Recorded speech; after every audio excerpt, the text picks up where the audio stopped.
देखो यहाँ पर हमारे पास एक नया टॉपिक है जिसका नाम है हमारे पास स्टाइकियोमेट्रिक। स्टाइकियोमेट्रिक। अब अगर यहाँ पर स्टाइकियोमेट्रिक समझे हम लोग तो स्टाइकियोमेट्रिक क्या होता है, जैसे फॉर एग्जांपल ए और ए के बीच में हमारे पास कुछ है, हमारे पास क्लियर। आपने एक कॉन्सेप्ट पढ़ा होगा, law of conservation of mass, सुना है? क्या बोलते हैं इसको? मास को आप ना तो क्रिएट कर सकते हो ना मास को आप क्या कर सकते हैं यहाँ पर डिस्ट्रॉय कर सकते हो, क्लियर। जैसे फॉर एग्जांपल ए और ए है हमारे पास और यहाँ पर बी और बी है, क्लियर। और यहाँ पर ये क्या बनाएंगे हमारे पास, ए और बी बनाएंगे, क्लियर। तो एक टर्म समझो यहाँ पर हमारे पास नाम है इसका केमिकल रिएक्शन। क्या है हमारे पास यहाँ पर? Chemical reaction. तो केमिकल रिएक्शन का मतलब अगर पूछो क्या होगा, what do you mean by chemical reaction?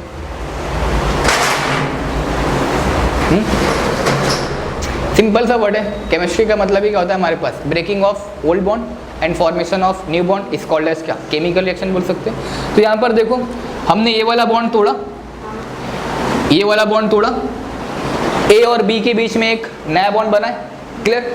तो यहाँ पर देखो हमने यहाँ पर क्या किया, आपने कितने लिए हैं? ए के कितने मोल लिए हमने? सपोज यहाँ पर 2 मोल लिए, क्लियर। बी के हमने कितने मोल लिए? यहाँ पर 2 मोल मिले। तो हमने यहाँ पर हमें जो ए बी मिला है वो कितना मिला है? सिर्फ एक ही मिला है, एक ही है ना हमारे पास यहाँ पर, और बी भी कितने हमारे पास? एक ही है, क्लियर। तो यहाँ पर मतलब क्या हमारे पास कि आपने जितना लिया है उतना आपको मिला क्या? नहीं मिला ना। यहाँ पर आपने कितने लिए हैं? 2 ए लिए, 2 बी लिए हैं, तो हमें कितना मिला यहाँ पर? सिर्फ एक ए मिला और एक बी मिला। एग्जाम्पल और करते हैं यहाँ पर, जैसे फॉर एग्जाम्पल हम बात करें, हाइड्रोजन और हाइड्रोजन ले लिया हमने, Cl और Cl ले लिया, क्लियर। तो ये आपस में क्या होगा, इनके बीच का ये बॉन्ड टूटेगा और ये वाला भी बॉन्ड टूटेगा हमारे पास। तो यहाँ पर ये क्या बनाएंगे? H और Cl बनाएंगे, क्लियर। तो यहाँ पर भी क्या हो रहा है हमारे पास, आपने हाइड्रोजन कितने लिए हैं? 2। यहाँ पर भी कितने लिए आपने? 2। पर यहाँ पर हमें मिला कितना है? सिर्फ 1 मिला है। तो मतलब आपने क्या किया यहाँ पर? मास को डिस्ट्रॉय किया, इन सिंपल वर्ड में समझे, क्लियर। मास को क्या किया यहाँ पर? डिस्ट्रॉय किया। तो यहाँ पर देखो हम बोले यहाँ पर अगर मैं इसको, ये 2 है, अगर इसके आगे मैं 2 लगा दूँ तो ये हो जाएगा हमारे पास।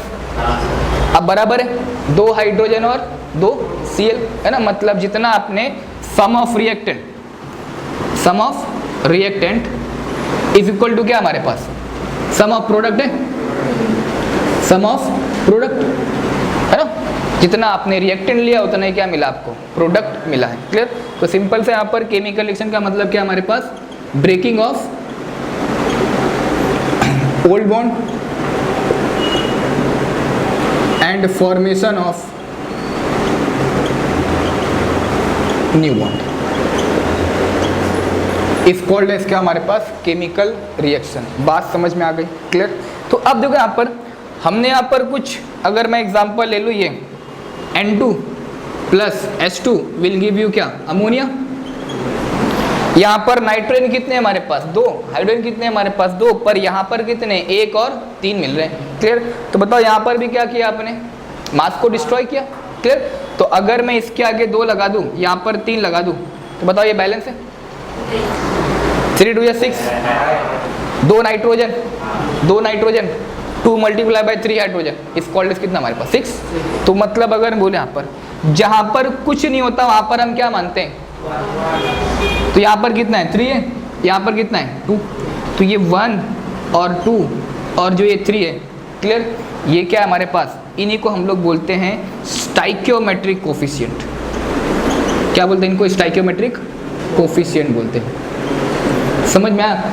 तो अगर मैं सिंपल सा बोलूँ स्टाइकियोमेट्रिक का मतलब क्या, जैसे अगर आप घर में कुछ चाय बना रहे है ना, चाय बना रहे, तो चाय बनाने के लिए आपको पता है कि दूध चाहिए, आपको शक्कर चाहिए और पानी चाहिए, क्लियर। ये पता है चाय के पत्ते चाहिए, बट आपको ये नहीं पता है कि हमें कितने अमाउंट में चाहिए, क्लियर, कितने अमाउंट में चाहिए। तो अब आपको बोला जाए कि अब यहाँ पर आप कोई केमिकल रिएक्शन कर रहे हैं ना, तो आपको पता है कि मैं अमोनिया बना सकता हूँ, कि उसमें नाइट्रोजन प्लस और हाइड्रोजन मिलाऊंगा तो क्या मिल जाएगा मुझे? अमोनिया मिल जाएगा। पर मुझे कितने अमाउंट में चाहिए हमें ये नहीं पता है, क्लियर। तो बस उसी को नंबर को हम लोग क्या बोलते हैं यहाँ पर? Stoichiometric coefficient. मतलब इसका मतलब क्या हो गया? स्टाइकियोमेट्रिक का मतलब ये मतलब बताएगा यहाँ पर recipe of chemical reaction, recipe of chemical reaction, clear. तो ये क्या बता रहा है हमारे पास, किसी भी केमिकल रिएक्शन का क्या बताएगा हमें, रेसिपी बताता है, उसी को हम लोग यहाँ पर क्या बोलते हैं, स्टोइकियोमेट्रिक कोफिशिएंट बोलते हैं। बात समझ में आया या नहीं आया, क्लियर। जैसे फॉर एग्जांपल बैलेंस करने के तरीके बहुत है हमारे पास। जैसे हमने यहाँ पर ले लिया ये, बताओ यहाँ पर H2 प्लस O2 ले लिए, H2 प्लस O2 क्या मिलेगा, H2O मिलेगा। बताओ इसको बैलेंस कर दें, ये 1/2 ले सकते हैं, एक ही भी तरीका है हमारे पास, क्लियर। तो बताओ ये H2 और plus O2 will give you क्या, 2H2O भी हो सकता है।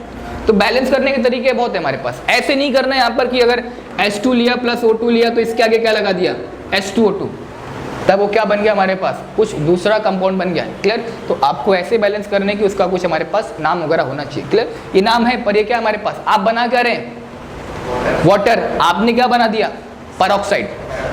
बात समझा रहा है, ये क्या बन गया हमारे पास, परऑक्साइड। तो बैलेंस ऐसे करना है, जो आप प्रिपेयर कर रहे हैं वो हमारे पास बनना चाहिए। बात समझा रहा है, क्लियर। तो यहाँ पर देखो, ये समझ में आ गया रहेगा, क्लियर। तो अगर मैं इसको यहाँ पर और सिंपलीफाई करूँ यहाँ पर, तो कैसे, यहाँ पर देखो, जैसे हमने लिया यहाँ पर ये, यहाँ पर देखो हमने लिया N2 लिए और 3H2 लिया, तो हमें क्या मिला यहाँ पर 2 मोल ऑफ या फिर 2 NH3 मिला हमारे पास, क्लियर। आपने मोल पढ़ा है, क्लियर। तो अगर मैं बोले यहाँ पर आपने एक मॉलिक्यूल लिया, किसका लिया यहाँ पर,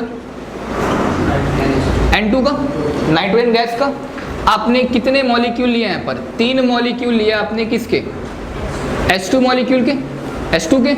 और हमें कितना मिला यहाँ पर, 2 मॉलिक्यूल मिला है, किसका, हमें यहाँ पर अमोनिया का, है ना। 2 मॉलिक्यूल किसका मिला हमें यहाँ पर, अमोनिया मिला।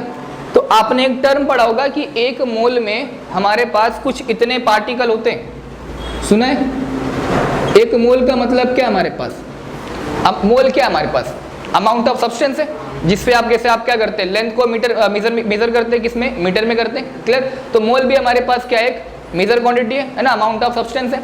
तो अगर हम बोले यहाँ पर एक मोल में हमारे पास कितने पार्टिकल, इतने होते हैं, इतने एटम ले लो, उतने मॉलिक्यूल ले लो और उतने आयंस ले लो, यही बोलते हैं यहाँ पर एटम, मॉलिक्यूल और आयंस, है ना। मॉलिक्यूल फिर हमारे पास और आयंस हो जाएंगे। ये बात समझ में आ रही है कि नहीं आ रही है, क्लियर। ऐसे बैठे हो क्या, खाली समझ में तो आ रहा है ना। चलो, तो यहाँ पर देखो, मतलब मोल क्या है हमारे पास, देखो अगर मैं सिंपल सा बोलूँ, मोल के ऊपर बात कर लेते हैं। अब यहाँ पर जो एटम है, क्लियर, एटम इस यूनिवर्स का हम बोले तो सबसे छोटा पार्टिकल होता है। मतलब ये मार्कर है हमारे पास, इस मार्कर को क्या करते जाओ, कट करते चले जाओ। जो इसका लास्ट वाला पार्ट बचेगा ना, लास्ट वाला पार्ट जिसको आप फर्दर डिवाइड नहीं कर सकते, वही क्या हो गया हमारे पास, एटम हो गया, क्लियर। एटम और एटम मिलके क्या बनाते हैं, आपके मॉलिक्यूल बनाते हैं, ये बात पता होगी, क्लियर।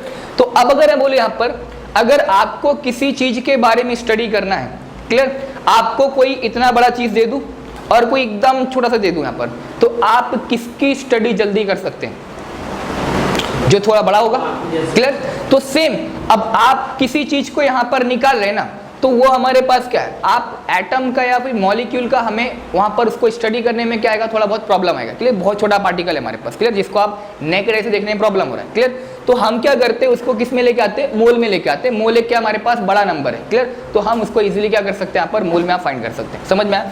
तो अगर हम बोले यहाँ पर आपने क्या किए, मॉलिक्यूल, तो मतलब इसको मैं ये भी बोल सकता हूँ कि 1 मोल ऑफ नाइट्रोजन गैस है, 1 मोल नाइट्रोजन गैस है हमारे पास। हमने कितने मोल लिए यहाँ पर, 3 मोल किसके लिए, यहाँ पर हाइड्रोजन गैस के लिए। तो हमें कितना मिलेगा यहाँ पर, 2 मोल मिलेगा, किसका, अमोनिया का, 2 मोल। तो हम जो वो नंबर ले रहे हैं ना, वो जो नंबर बैलेंस करने के लिए, वो हमें क्या बता रहा है कि हमने 1 मोल लिया है, वो कितना लिया हमने, 2 मोल लिया है हमने, वो कितना लिया हमने, 3 मोल लिया है। तो वही हमें क्या बता रहा है, मतलब अगर आपको अमोनिया बनाना है तो कैसे बनाएंगे, हमें चाहिए 1 मोल नाइट्रोजन गैस। जैसे आपको चाय बनानी है तो हमें चाहिए 1 मोल पानी चाहिए, क्लियर। 1 मोल क्या चाहिए, हमें दूध चाहिए, और उसमें कुछ अमाउंट ऑफ शक्कर वगैरह डाल दे वगैरह दें, तो आपको क्या मिल जाएगी, हमारे पास चाय बन जाएगी, क्लियर। तो सेम वो यहाँ पर हमने क्या लिया है कि हमने जो नंबर बैलेंस करने के लिए लिया है, वो हमें बता रहा है कि उसमें, उस केमिकल में जो आप बना रहे हैं, उसमें कितना हमें वो चीज़ की रिक्वायरमेंट है। बात समझ में आई या नहीं आई, इसमें कुछ डाउट है, समझा या कुछ नहीं समझा, ऐसा भी है, समझ में आ गया, क्लियर। तो इसकी बात क्या करें हम लोग यहाँ पर, 1 मोल ऑफ नाइट्रोजन और 3 मोल ऑफ हाइड्रोजन और 2 मोल क्या लिया हमने यहाँ पर, अमोनिया गैस लिया। बात समझ आ गई, क्लियर। इसको नोट करना है, नोट कर लो। नोट करना है। Yes sir. इम्पेरिकल फॉर्मूला और एक लिमिटिंग रीजन कॉन्सेप्ट है, इन्हीं के ऊपर सॉल्व होंगे। कैसे सॉल्व होंगे यहाँ पर देखो। सबसे पहले यहाँ पर बात करते हैं हम लोग किसकी, इम्पेरिकल फॉर्मूला की बात करें यहाँ पर। Empirical formula clear. तो देखो सिंपल सा मतलब है इम्पेरिकल फॉर्मूला क्या है हमारे पास, simplest whole number ratio, whole number ratio to any constituent atom in a compound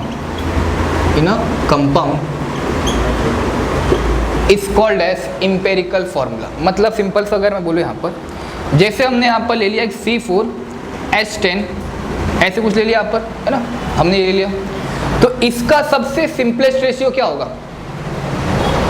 carbon कितने हमारे पास 4 है, हाइड्रोजन कितने हमारे पास 10, तो इसका सिंपलेस्ट रेशियो का मतलब 2 2 जा 4 होगा और 2 5 जा क्या हमारे पास, क्लियर। तो ये C2H5 क्या हमारे पास, इसका सबसे सिंपलेस्ट होल नंबर रेशियो है। अब 2 और 5 को तो आप डिवाइड नहीं कर सकते, क्लियर। तो यही क्या हमारे पास इम्पेरिकल फॉर्मूला है। और समझे यहाँ पर, देखो समझ में आएगा। जैसे अगर मैंने बोला यहाँ पर आपने कुछ यहाँ पर ले लिया, ये वाटर ले लिया, क्लियर। इसकी हम यहाँ पर परसेंटेज की बात करते हैं यहाँ पर। तो अब नेचर में आप अगर कुछ भी लेके आएंगे तो वो किसके अमाउंट में प्रेजेंट होगा हमारे पास, सब कुछ 100% में होगा।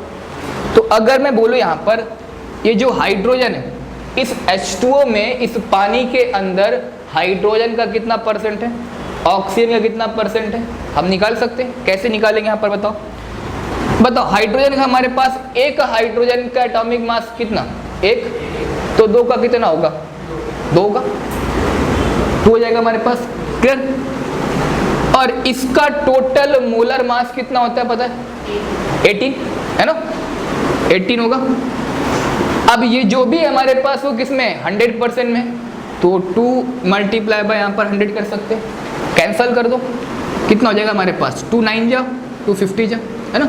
ये 100 अराउंड आपके पास समथिंग कुछ आ जाएगा, कितना हमारे पास 88.9% समथिंग, 100 हो गया ना हमारे पास। यहाँ पर डिवाइड करके देख लो यहाँ पर, क्लियर, कितना आएगा हमारे पास 88.9 समथिंग आएगा हमारे पास, क्लियर। तो मतलब अगर हम बोले ये, तो हाइड्रोजन का परसेंटेज कितना आ गया हमारे पास, नहीं ये सॉरी यहाँ पर रॉन्ग है, ये 5 टू जाए कितना हो गया हमारे पास 100 ना, और ये कितना है हमारे पास 9, तो ये आपका कुछ आएगा 11 पॉइंट समथिंग 1%, ये आएगा हमारे पास, क्लियर।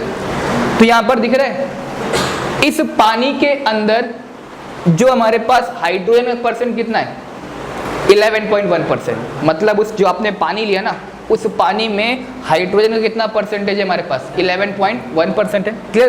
तो अगर यहाँ पर हम बात करें ऑक्सीजन, तो बात कर ले यहाँ पर परसेंटेज ऑफ ऑक्सीजन की, तो कितना हो जाएगा हमारे पास,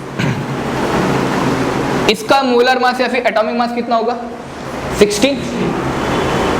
16 डिवाइड बाय इस पूरे मोलर मास वाटर का हमारे पास 18, 16 डिवाइड बाय 18 और मल्टीप्लाई बाय कितना 100, क्लियर।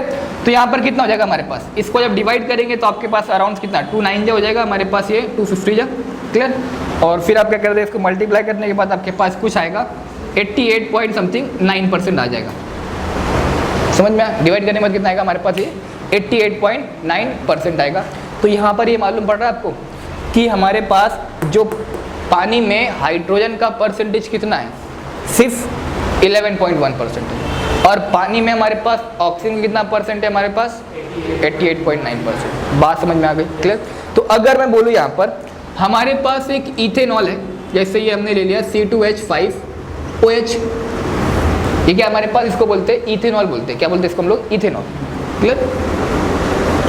तो अगर मैं बोलूँ यहाँ पर बताओ परसेंटेज ऑफ कार्बन कितना होगा और परसेंटेज ऑफ हाइड्रोजन कितना होगा, और कौन है हमारे पास, हाइड्रोजन है और ऑक्सीजन है, तो परसेंटेज ऑफ ऑक्सीजन कितना होगा। तो बताओ यहाँ पर कार्बन कितना होगा हमारे पास, एक कार्बन का मास कितना होता है 12, तो 2 का कितना होगा 24 होगा, डिवाइड बाय इसका पूरा मोलर मास कितना होगा 46। अब ये जो इथेनॉल है वो किस में होगा 100% में होगा हमारे पास, क्लियर। तो यहाँ पर ये मल्टीप्लाई कर सकते हैं आप, क्लियर। और यहाँ पर अगर हम देखें, बताओ कितने हाइड्रोजन हमारे पास 6 ना, तो 6 डिवाइड बाय कितना 46 मल्टीप्लाई बाय कितना हमारे पास 100।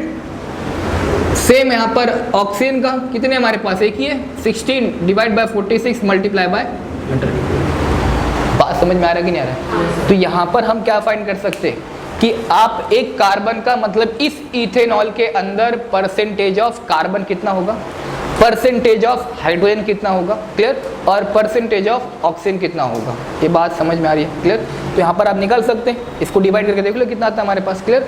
इसको आप डिवाइड करें कितना आएगा हमारे पास 23 और ये 50 मल्टीप्लाई करो, देखो कितना आता है हमारे पास, क्लियर। जो भी इसका आंसर आ जाए तो आपका वो किसका है हमारे पास परसेंटेज ऑफ कार्बन का, क्लियर। वापस इसका हमारे पास परसेंटेज ऑफ हाइड्रोजन और फिर लास्ट में हमारे पास परसेंटेज ऑफ ऑक्सीजन।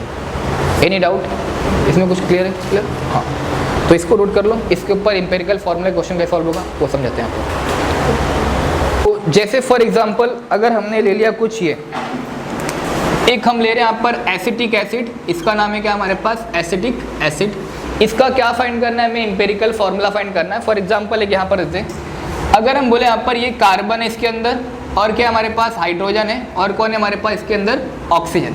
तो कार्बन कितने हमारे पास इसके अंदर 2 है, हाइड्रोजन कितने हमारे पास 4, ऑक्सीजन कितने हमारे पास 2। तो अगर इसका जो सबसे सिंपलेस्ट होल नंबर रेशियो क्या होगा, ये 1, ये 2 जा और ये 1 जा। तो मतलब ये बोल सकता हूँ CH2O करके, है ना। C एक है हमारे पास 1 और हाइड्रोजन कितने हमारे पास 2, ऑक्सीजन कितने हमारे पास 1, क्लियर। तो इसका सिंपलेस्ट होल नंबर रेशियो क्या है हमारे पास CH2O है, क्लियर। और इसका नाम क्या है हमारे पास एसिटिक एसिड बोलते हैं इसको, क्लियर, एसिटिक एसिड। तो अब देखो यहाँ पर इनके ऊपर क्वेश्चन कैसे सॉल्व करने हैं आपको। एक है हमारे पास question, if a compound, clear, if a compound the percentage of carbon वो हमारे पास कुछ है 37.5% है, क्लियर। और जो हमारे पास इसके अंदर हाइड्रोजन है, परसेंटेज ऑफ हाइड्रोजन वो समथिंग है हमारे पास 12.5% है, क्लियर। और जो हमारे पास परसेंटेज ऑफ इसमें ऑक्सीजन है, परसेंटेज ऑफ ऑक्सीजन वो हमारे पास 50% है, क्लियर, ये हमारे पास है। तो पूछ रहा है कि फाइंड आउट इंपेरिकल फॉर्मूला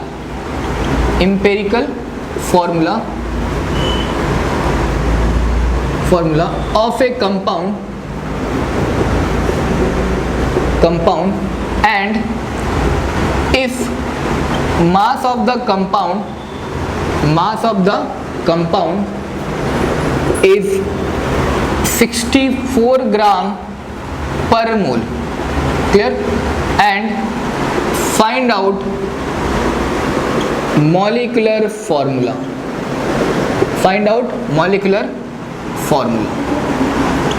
इतना बोल रहा है हमारे पास। ये हमारे पास कोई एक क्वेश्चन है, उसमें बोल क्या रहा है हमारे पास कि एक परसेंटेज हमारे पास कार्बन कितना है इसके अंदर, मतलब हमारे पास कोई एक कंपाउंड है और उस कंपाउंड का क्या फाइंड करना है हमें, एक तो मॉलिक्यूलर फार्मूला निकालना है और साथ में क्या निकालना है हमारे पास इसके पास इंपेरिकल फार्मूला निकालना है। और पूछ कर यहाँ पर जो भी आपके पास नेचर में जो भी कंपाउंड है वो किसके फॉर्म में होगा हमारे पास 100% में होगा। तो वहाँ पर कार्बन का कितना परसेंट है हमारे पास 37.5% है और हाइड्रोजन का परसेंट कितना हमारे पास 12.5% है और ऑक्सीजन का कितना परसेंट है हमारे पास 50% है। ये बात समझ में आ रही है, क्लियर। तो अब देखो यहाँ पर जैसे हम बात करें, है ना, सॉल्यूशन की बात करते हैं यहाँ पर। तो आप सिंपल सा क्या करो, एक टेबल बना लो। क्या करो यहाँ पर टेबल। क्वेश्चन कैसे सॉल्व करने हैं यहाँ पर, आपको सॉल्व करने हैं नीट JEE में सॉल्व करने हैं, क्लियर। तो आपको शॉर्ट टाइम में सॉल्व होना चाहिए हमारे पास, क्लियर। तो ज़्यादा लेंदी नहीं करना आपको। यहाँ पर क्या करो, एक टेबल बना लो आप। यहाँ पर सबसे पहले लिखो यहाँ पर परसेंटेज ऑफ कार्बन की बात कर रहे हैं यहाँ पर, clear, percentage of carbon, clear, ये हो गया हमारे पास। और फिर यहाँ पर हम बात कर रहे हैं किसकी, परसेंटेज ऑफ कौन है हमारे पास यहाँ पर हाइड्रोजन, क्लियर। और यहाँ पर हम बात करें परसेंटेज ऑफ ऑक्सीजन, क्लियर। अब यहाँ पर जो हमारे पास ये हम परसेंट की बात कर रहे हैं, इसको आप किस में ले लो, ग्राम में ले लो, क्लियर। मतलब हम यहाँ पर किस में, मास की बात कर रहे हैं यहाँ पर, क्लियर। तो यहाँ पर परसेंटेज यहाँ पर है बोले, या फिर परसेंटेज हम क्या ले रहे हैं, बाय मास में ले रहे हैं। तो कितना मास है हमारे पास उसका, 37.5 है। इसका कितना है हमारे पास, 12.5 है। और उसका कितना हमारे पास यहाँ पर 50 है, क्लियर। अब क्या करो, आपको मोल निकालने आता है, फाइंड कर लो mole. n is equal to क्या हमारे पास, given mass upon molar mass. ये पता है मोल का फॉर्मूला आपको, तो इसका मोल निकाल सकता हूँ मैं। तो गिवन मास कितना है हमारे पास, इतना है 37.5 डिवाइड बाय कार्बन का मोलर मास कितना, 12 ग्राम। तो इसको डिवाइड करेंगे कितना आएगा हमारे पास, 12 3 जा 3125 समथिंग आएगा हमारे पास, 0.5 करके, है ना, ऐसे कुछ आ जाएगा हमारे पास, क्लियर। और सेम इसको आप डिवाइड कर दें यहाँ पर, तो कितना होगा हमारे पास, ये 12.5 और डिवाइड बाय कितना, 1। समझ में आ रहा है ना, ये हमारे पास 12.5 मतलब ये हमारे पास कितना ग्राम है, 12.5 ग्राम है। और इसका हाइड्रोजन का मोलर मास कितना होगा, 1 होगा, क्लियर। और n इज इक्वल टू यहाँ पर इसका भी निकाल लें। बताओ ये किसका कितना हमारे पास 50 है, ग्राम कितना है हमारे पास 50 ग्राम है, डिवाइड बाय इसका मोलर मास, तो कितना हो जाएगा हमारे पास 60। इसको डिवाइड करेंगे तो कितना आएगा, अराउंड वही है हमारे पास 3, सपोज इतना ही ले रहे हैं यहाँ पर 312.5 ले रहे हैं, क्लियर। जितना आ जाए कर लेना उसमें, क्लियर, डिवाइड। डिवाइड करने के बाद ले रहा हूँ मैं, कितना भी आया तुम्हारा नंबर जो भी आएगा, क्वेश्चन समझो खाली, है ना, सॉल्व करने तुमको आना चाहिए, क्लियर। हाँ, ये समझ में आ गया, आपने मोल फाइंड कर लिया, क्लियर। वैल्यू जो भी है आप कैलकुलेशन करके निकाल सकते हैं, क्लियर। अब यहाँ पर क्या करो, इन 3 नंबर है हमारे पास, क्लियर। अब 3 नंबर में जो सबसे आपको छोटा नंबर लग रहा है, क्लियर, यहाँ पर आप क्या कर सकते हैं, ऐसा मैं बोल सकता हूँ, ये अगर आपको ज़्यादा प्रॉब्लम हो रही तो यहाँ पर ये कर दो, 3.125 आ जाएगा ये, बस, एनी प्रॉब्लम है ना। चलो, तो यहाँ पर दिख रहा है हमारे पास ये 3 निकले हमारे पास। इन तीनों में जो सबसे छोटा नंबर है ना, इन तीनों में जो सबसे छोटा नंबर है उनको क्या कर दो, इन तीनों से डिवाइड करवा दो। समझ में आ रहा है, नहीं समझाओ। मैं बोला यहाँ पर आपके पास यहाँ पर कितना है, ये तो 12.5 ही आएगा डिवाइड होने के बाद। तो इन तीनों में आपके पास कोई एक छोटा नंबर मिलेगा, हो सकता है सेम हो सकता है छोटा हमारे पास, तो उसको क्या कर दो, इन तीनों को आप उनसे डिवाइड करा दो। बताओ 3.125 और 3.125 दोनों बराबर ही हमारे पास, बट 12.5 तो क्या हमारे पास बड़ा है ना। तो बताओ इन तीनों में सबसे छोटा नंबर कौन होगा, ये होगा। तो मैं क्या कर रहा हूँ यहाँ पर, इन सबको इस नंबर से डिवाइड कर दे रहा हूँ, छोटे वाले से। बात समझ में आई है नहीं आई ये वाली?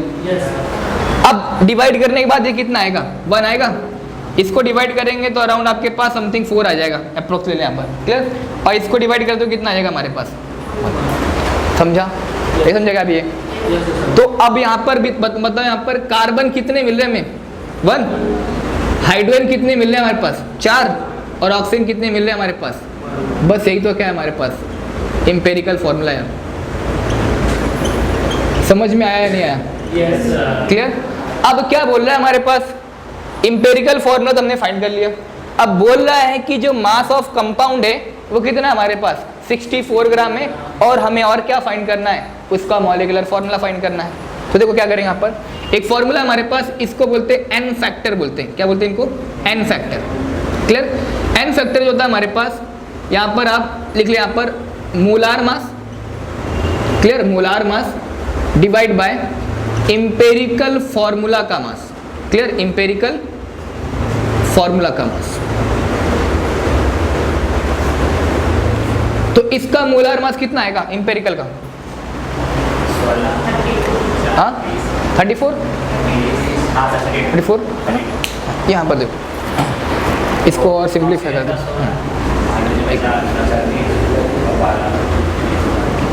इतना समझ में आ गया, क्लियर। तो यहाँ पर देखो, ऊपर लिख रहा हूँ मैं, तो ये हमारे पास क्या यहाँ पर एन फैक्टर है, क्लियर। और हमें यहाँ पर क्या दिया है, मास ऑफ कंपाउंड कितना है हमारे पास, सबसे पहले यहाँ पर ये लिख लें, मास ऑफ कंपाउंड कितना है हमारे पास यहाँ पर 64 ग्राम है, क्लियर। और यहाँ पर हम क्या कर रहे हैं, एन फैक्टर फाइंड कर ले। तो यहाँ पर क्या करो आप, पहले ऊपर कर दो, इंपेरिकल फॉर्मूला का मास ले लो। यहाँ पर किसका ले लो, यहाँ पर इंपेरिकल फॉर्मूला का मास ले लो आप, फॉर्मूला का मास, क्लियर। और डिवाइड कर दो आप क्या उससे, उसका जो भी मोलार मास रहे कंपाउंड का, मोलार मास ऑफ कंपाउंड। तो ये हमारे पास इसको निकालने तो आता ही होगा। और हमारे पास क्या निकला था, इंपेरिकल फॉर्मूला क्या निकला, CH2 वो निकला था, ये निकला हमारे पास, है ना, कितना CH4 है ना हमारे पास, CH4 और ये O है। तो एक कार्बन का मास कितना 12 प्लस कितने हमारे पास 1 × 4 और प्लस कितना हमारे पास 16, ये होगा कितना हो जाएगा हमारे पास 20, और ये हमारे पास कितना हो जाएगा, तो बोल सकता हूँ ये हमारे पास कितना आ गया 32 आ गया, और ये कितना आ गया हमारे पास 64, क्लियर, ये आ गया। समझ में आया।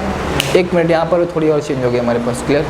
मोलर मास को ऊपर ले लो और इंपेरिकल फॉर्मूला का मास क्या करो आप नीचे ले लो, क्लियर। तो ऐसे करेंगे तो आपका आंसर राइट आ जाएगा।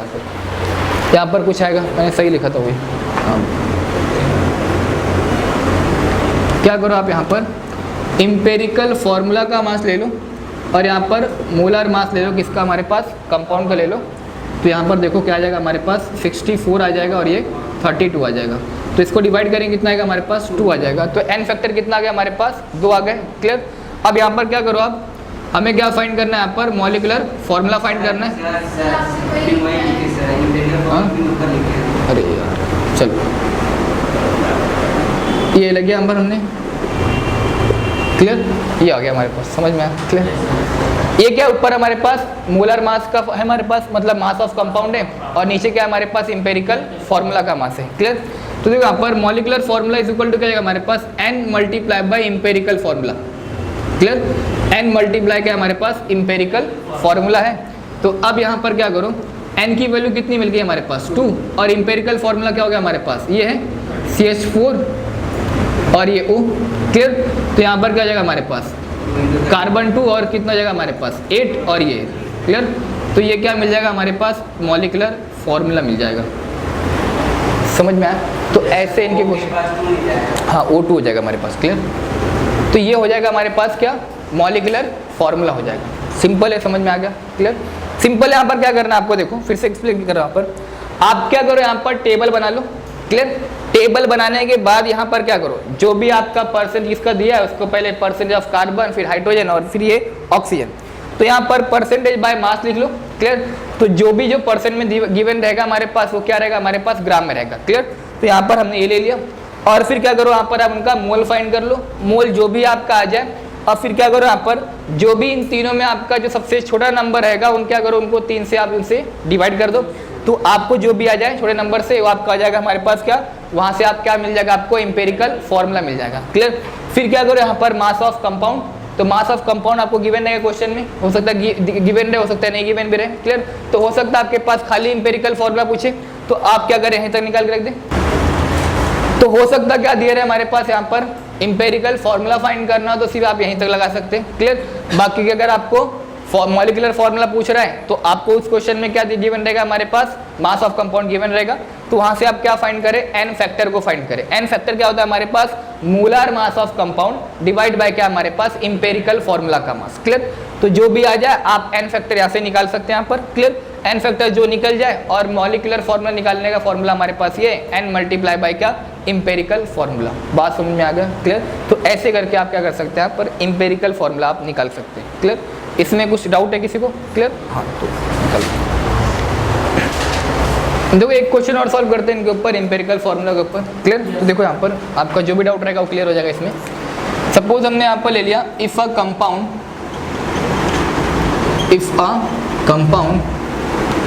Have the percentage of hydrogen, clear, the percentage of hydrogen is 4.07% and the percentage of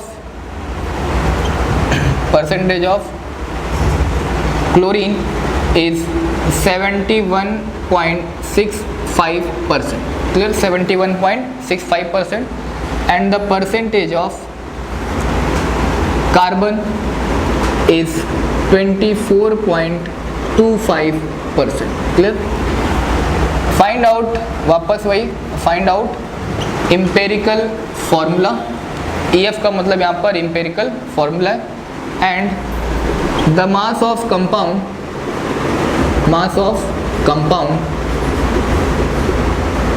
is, mass of compound हो जाएगा हमारे पास यहाँ पर 98.96 gram, clear, and find out molecular formula, MF का मतलब यहाँ पर मॉलिक्यूलर फार्मूला। ये क्या हमारे पास एक क्वेश्चन है, clear. How will you find, तो क्या करो, वापस क्या करो आप, वापस एक टेबल बनाओ, क्लियर, टेबल बना लो यहाँ पर। तो सबसे पहले क्या यहाँ पर परसेंटेज ऑफ कार्बन लिख लो आप पहले, तो कार्बन कितना है हमारे पास यहाँ पर 24, ये परसेंटेज बाय मास, क्लियर। तो ये कितना हमारे पास 24.25,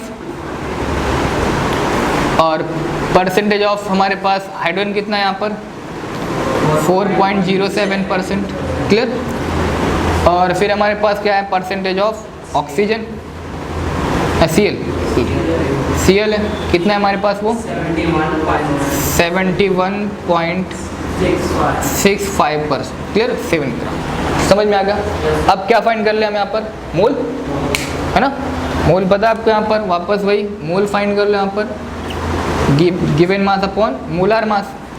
तो इसका कितना मास है हमारे पास 24.25 डिवाइड बाय कितना, कार्बन का मोलर मास कितना हो जाएगा, क्लियर, 12 है ना, और इसका कितना जाएगा हमारे पास 4 डिवाइड बाय कितना 1, ऐसे कितना जाएगा हमारे पास 71.65 डिवाइड बाय कितना 35.5। ये होगा ना हमारे पास क्लोरीन का, एक क्लोरीन का मोलर मास कितना होता है 35.5 होता है एटॉमिक मास। क्लोरीन का एटॉमिक मास कितना होता है 35.5 होता है ना, हाँ क्लियर। तो इसको डिवाइड करेंगे तो कितना आएगा, अप्रॉक्स आपके पास 2 आएगा, इसका कितना आएगा हमारे पास 4.07 आ जाएगा, है ना 4.07, और इसको डिवाइड करेंगे तो भी कितना आएगा हमारे पास 2, ये होगा। अब इन तीनों में जो सबसे छोटा नंबर है उससे क्या कर दो, इन तीनों को डिवाइड करवा दो, तो 2 को 2 से डिवाइड करा दे, है ना, तो कितना हो जाएगा हमारे पास 1, और ये कितना हो जाएगा हमारे पास अप्रॉक्स 2 ही आएगा, और ये भी कितना आएगा हमारे पास।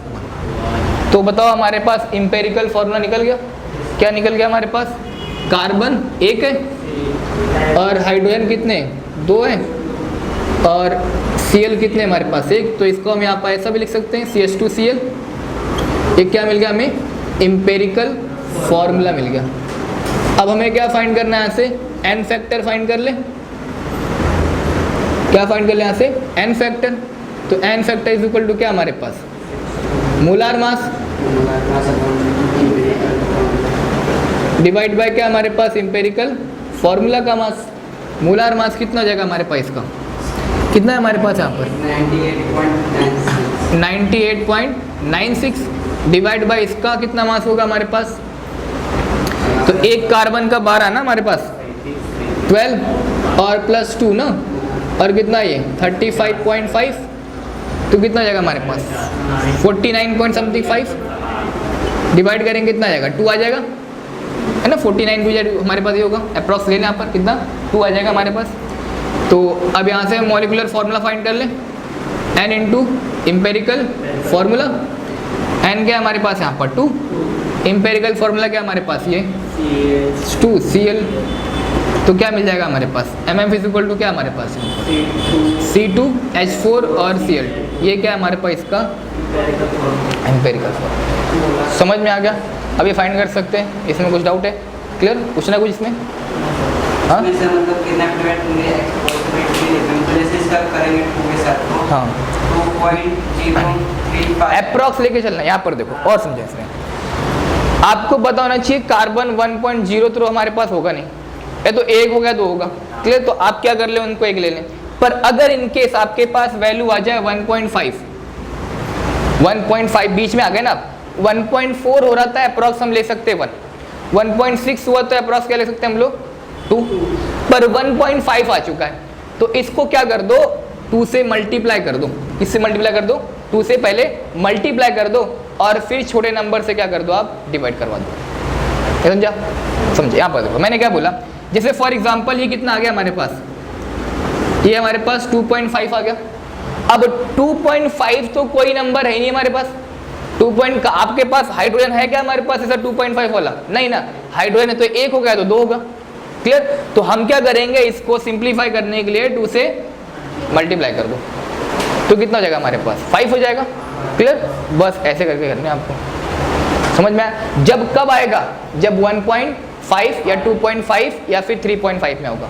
बाकी आप क्या करें अप्रॉक्स, अगर 1.4 भी निकल रहा है तो अप्रॉक्स कितना लेंगे आप 1, 1.8 निकल रहा है तो अप्रॉक्स कितना लेंगे आप 2। तो यहाँ पर समझ में आ रहा है? क्लियर? तो अप्रॉक्स हमने 1 ले लिया, यहाँ पर अप्रॉक्स हमने 2 ले लिया, यहाँ पर अप्रॉक्स हमने 1 ले लिया। समझ में आया? तो ऐसे आप इंपेरिकल फॉर्मूला के क्वेश्चन सॉल्व कर सकते हैं। क्लियर?